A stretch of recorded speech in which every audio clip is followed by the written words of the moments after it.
Scouting America is built on service to youth, to community, and to each other. And for every successful unit, there's someone guiding, supporting, mentoring, serving, all behind the scenes. That someone is a commissioner. The idea of a commission dates back to the Middle Ages, when a commission referred to a formal written authorization or mandate, often from a sovereign, granting power to a person or group to perform specific tasks or duties. Granting a commission was a lawful extension of the sovereign's power and could involve tasks like raising troops, enforcing laws, or overseeing specific projects. The British expanded the use of commissions to govern and administer their vast global empire. In the United States, the Continental Congress recognized the need to continue the practice of granting commissions and wrote it into Article 2, Section 3 of the United States Constitution. The authors of the Constitution wanted to be clear that the power of the President to grant a commission was not discretionary, but was a responsibility that must be executed properly for the benefit of the country and its citizens. Those individuals who were granted commissions were commonly called commissioners. As a British officer, Baden-Powell was very familiar with governance through commissions, and individuals identified by the monarch to be commissioners had to qualify as gentlemen under English law. A gentleman earned his income from property or some other form of passive income, and as such was independently wealthy with time and opportunity to devote to other causes. BP identified commissioners to organize, share, and deliver his scouting program. BP's first volunteer commissioner was retired Lieutenant General Sir Edmund Roche Ells, whom he called the Chief Commissioner. Ells then directed the nomination of other individuals to serve as county commissioners during the early years of the growth of scouting in England. Some of the earliest British scouting commissioners included W.F. Du Bois McLaren, who donated Gilwell Park to scouting, and Rudyard Kipling, the author of The Jungle Book. In the early days of the Boy Scouts of America, the role of the commissioner was brought from the British Scouting Association to the new BSA to aid in organizing units and delivering program. We'll learn more about the history of the commissioner service and hear from the newest national commissioner in this edition of Artifact of the Week.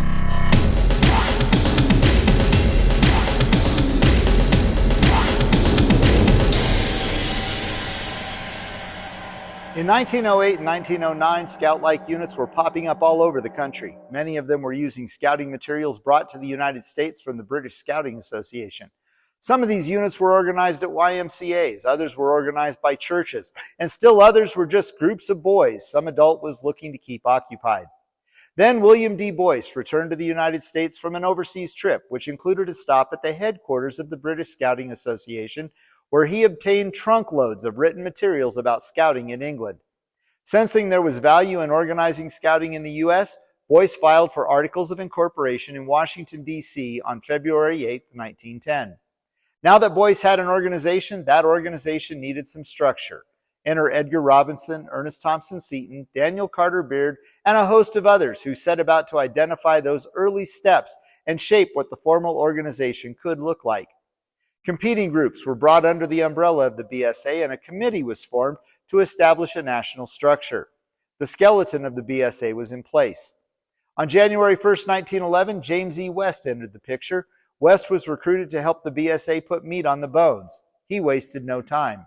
As West joined the organization, interest in the Boy Scouts of America was exploding. Inquiries and applications for new units were more than the fledgling national office could handle. At the first annual meeting of the BSA in February of 1911, West expressed concern about the immediate demand for volunteer field secretaries to help organize states, counties, and communities around the country. The many units already formed around the country didn't communicate very well, and as a result, there were significant inconsistencies in the program being delivered. Decentralization of the processes had to occur. Soon after their introduction as field secretaries, West changed the title to commissioner. Interestingly, this occurred at about the same time he changed his own title to Chief Scout Executive. Initially, there were 3 national commissioners appointed. 2 of them were heads of organizations that had folded into the BSA, and the title was essentially ceremonial. Both of these commissioners only served from 1910 to 1912. The third was Daniel Carter Beard, who was charged with establishing program and field operations standards, as well as addressing a major need for the new organization, creating uniforming standards due to the inconsistent uniforms scout troops were using. Some units were using military uniforms while others created their own, either by referencing images of the English Scout uniform or by simply putting together Scout-like items to form an ad hoc uniform. The first uniform of the BSA used the fleur-de-lis of the British Scouting Association, along with the words Boy Scouts of America on the belt buckle and buttons. By the following year, after the BSA's logo was finalized and protected by copyright, a new uniform was released featuring these on the buttons and belt buckle. Beard served as the National Commissioner until 1940. A National Field Commissioner and an Assistant National Field Commissioner were also appointed in 1911. Together, they made up the National Field Staff. There were 68 volunteer field commissioners in 1913. In 1918, the National Field Commissioner position was renamed the National Field Scout Commissioner. Daniel Carter Beard did not like this new position name, believing it would easily be confused with his role as National Commissioner. Troops were organized in communities by resourceful individuals. Each troop was led by a Scoutmaster, and all the troops in a specific community were led by a volunteer Scout Commissioner, just like in the British Scouting Association. The Scout Commissioner represented the local community committee or council. A great deal of importance was placed upon the selection of this man.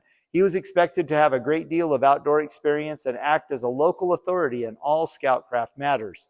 The commissioner was commissioned through the National Council. Commissioning a leader meant that they were authorized to render specific services provided for in the bylaws of the Boy Scouts of America.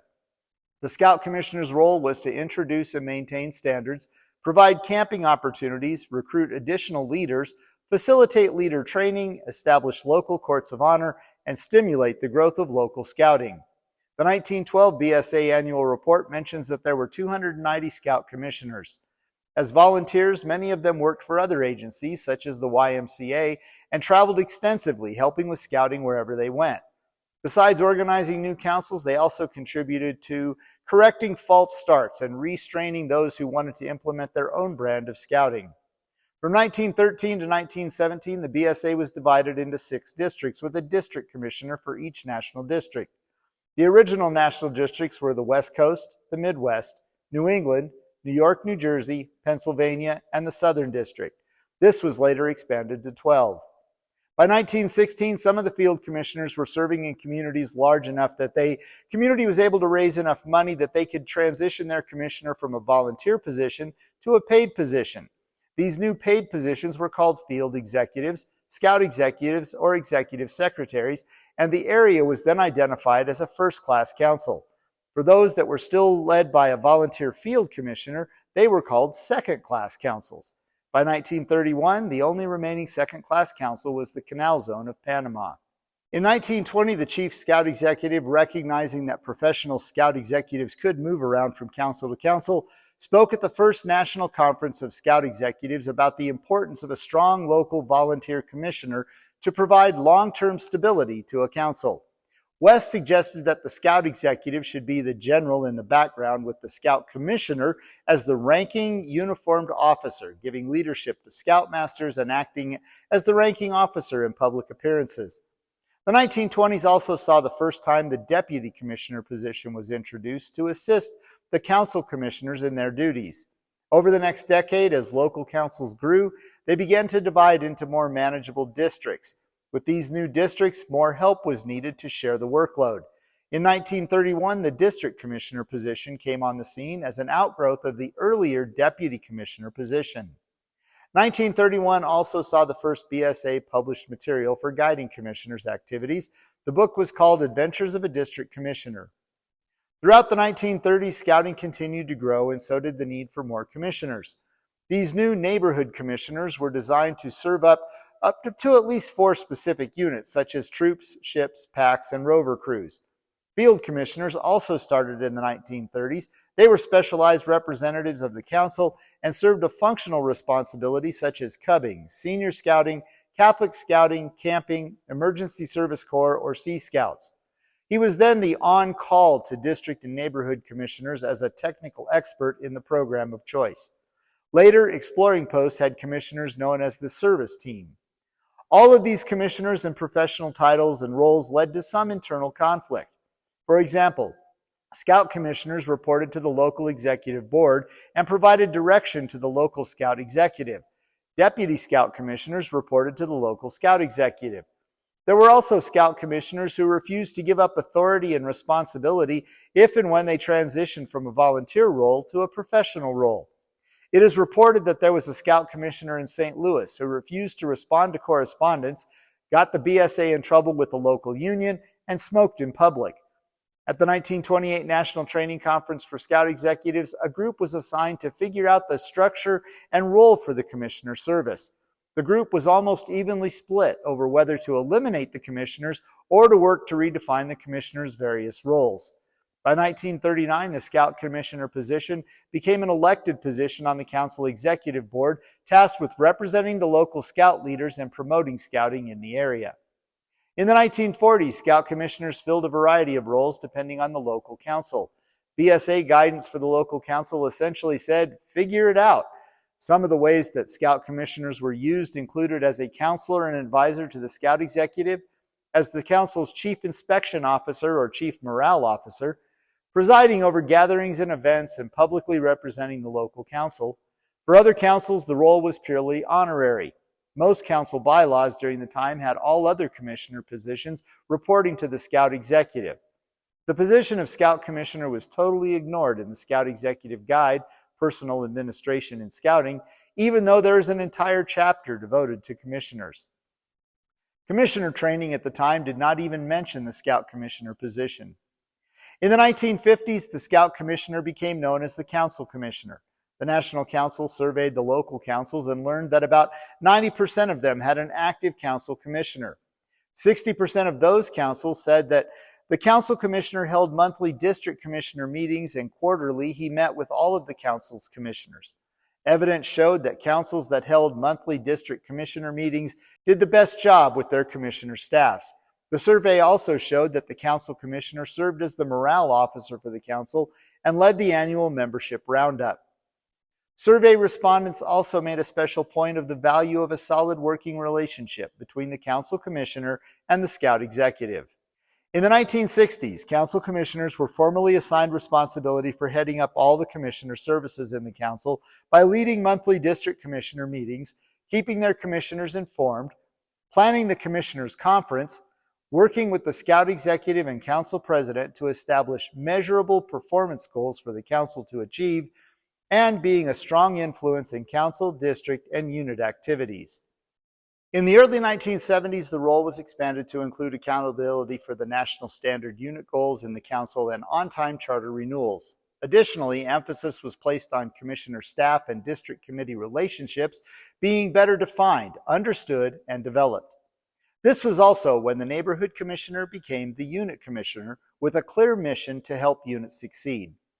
In 1973, women were allowed to become Cub Scout unit commissioners or Cub Scout roundtable commissioners, and in 1976, women were allowed to hold any commissioner position in the organization.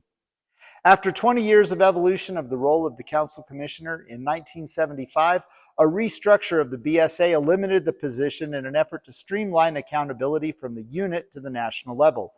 Now, most councils ignored this change, and by 1980, the council commissioner was back in action with the following responsibilities: supervise the activities of the commissioner staff and preside at council-wide meetings of district commissioners and conduct commissioner conferences. Give leadership to the recruiting and training of adequate commissioner staff so as to provide continuing and effective commissioner service to each unit. Maintain the standards of the Boy Scouts of America, uphold national policies, promote good uniforming and the correct wearing of insignia, and give leadership to the holding of regular roundtable programs in each district. Be concerned about the proper recognition of unit leaders and the maintenance of their morale, and periodically report unit conditions to the executive board. Help the district commissioners to maintain a good working relationship with related district Scout executives. Maintain procedures that will assure maximum unit charter renewal by district commissioner staff. Work with the council president to secure the help of committees in meeting unit needs. 1975 was also the year councils were given the opportunity to have their commissioners focus on program areas while remaining focused on unit health and success. Alternatively, they were offered opportunities where they could have their commissioners specialize in a program area. Both of these organizational structures remained focused on the unit, but much like the return of the council commissioner, these optional plans disappeared by 1980. By the early 2000s, a new emphasis was placed on the commissioner's service, unit health, on-time charter renewal, and helping struggling units find their way became the focus of all commissioners in a council. With this new focus, it was recognized that effective commissioner service is also one of the major causes of a growing council membership. Today, this sentiment is maybe even more important than it was 25 years ago. Now that we've learned a little bit about the history of the Commissioner Service, I had the opportunity to interview the recently appointed 13th National Commissioner, Devang Desai, while he was here at Philmont for Commissioners Week at the Philmont Training Center.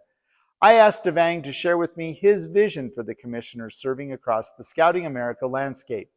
So commissioners in my world are the heartbeat of our organization in the sense that they are probably the single best resource, and that is the aim of a commissioner, is to be that single best resource to allow for unit leaders to have what they need in order to thrive. And the reason for that is to allow for our young people to have the best scouting experience they can and to allow them to continually stay in the scouting program without missing a beat. And today's commissioners had to evolve from the days of yesteryear and in so many different facets. They are jacks of all trades in terms of information gathering and information flow. They also help unit leaders ensure that they're properly trained and ensuring that they have the right resources that they need to put on an effective program. Some of the challenges that we face moving forward are in terms of our growth initiatives and sustaining the current units that we have and ensuring that all of our commissioners are armed with the right information and proper tools to be able to support units that are struggling a little bit, units that are brand new and starting off, and units that are humming along, but occasionally may need that little piece of advice moving forward. Devang also told me that he is looking to expand the number of commissioners serving across Scouting America. And Scouting America is changing constantly, and we're trying to appeal to a broader base. And one of the other challenges for commissioner service is to ensure that we can bring in a new generation of folks that are willing to serve as ambassadors for scouting, to be the voice and help our unit leaders continue to thrive. And so one of the other efforts I would like our team to work on is expanding our outreach efforts to bring in a newer population of commissioners to work with some of our more experienced commissioners along the way. Because at the end of the day, the difference we make in the life of one young person is going to be monumental, and that's going to be a ripple effect. And we've heard a lot of comments, especially this past year from our national meeting, related to the power of one. Well, our commissioner team is a very strong power of one. And with all of their efforts, we're going to hopefully make some differences in this country. Having served as a district commissioner back in Florida, we talked about overcoming old perceptions of who commissioners are and what they do. Perception is a concern and a problem out there. And one of the ways in which the commissioners are trying to combat that is to, one, be more present, two, allow for our audience who are unit leaders and the rest of the scouting world to have a better understanding of what commissioners are there for. And you're exactly right. Commissioners are more of your friend than they are those people that come in and audit. We are responsible for ensuring you as a unit leader have what you need and we can answer your questions. Plain and simple. We want to make sure your unit succeeds, because at the end of the day, when your unit succeeds, we all succeed because young people are staying engaged in scouting. Before we put the story of the Commissioner Service to bed, let's talk a little bit about some other aspects such as Commissioner's College, the Commissioner's Arrowhead, and the Wreath of Service. The first College of Commissioner Sciences was held in Atlanta in 1976. Course topics included physical education, staging roll call and inspections, and exciting charter presentation ceremonies. The purpose of the Commissioners College is to offer help to commissioners as they learn more about how they can help the units they serve. It is designed to expand on the basic skills learned in their initial training and to grow their unit serving philosophy. The goal of this continuing education experience is to promote the increased effectiveness of the individual commissioner. Diplomas are awarded for completion of each level of training. After the first year, a Bachelor of Commissioner Science is awarded. After the second year, a Master's is awarded. In the third year, the commissioner agrees to complete a project or write a paper like a thesis on a subject related to the commissioner's service. They also agreed to participate as an instructor for other College of Commissioner Science courses. Finally, in the fourth year, the Doctor of Commissioner Science is awarded when 24 courses in the program are completed and the project or written paper is completed and accepted. The Arrowhead Honor was introduced in 1952 to recognize proficiency in the contemporary tools and techniques that commissioners use to provide effective unit service. Once the Arrowhead is earned, a commissioner can continue to wear it on their uniform. It is generally accepted that when a commissioner who has earned the Arrowhead Award changes commissioner positions, they will review the Arrowhead requirements for this new assignment and strive to meet them as well. The Arrowhead Honor was changed to white in 1970. Since 1914, the Commissioner Service and Professional Scout Executive position patches have included two common items, the BSA emblem and the Wreath of Service. The commissioned wreath insignia is viewed as the wreath of service that surrounded all commissioner and professional position badges. This wreath is a symbol of the continued partnership between volunteers and professionals and represents the commissioner and executive's commitment to the scouting program, unit service, and ultimately each other. While the function of specific commissioner roles has changed over the years, in the end it has remained consistent that commissioners are here to help scouting grow, develop, and assist the unit leadership and improve the scouting experience for each individual scout. Well, that's all the time we have for this week. Join us next time when we continue to learn more about the history of Scouting America through the collection of the National Scouting Museum and Artifact of the Week.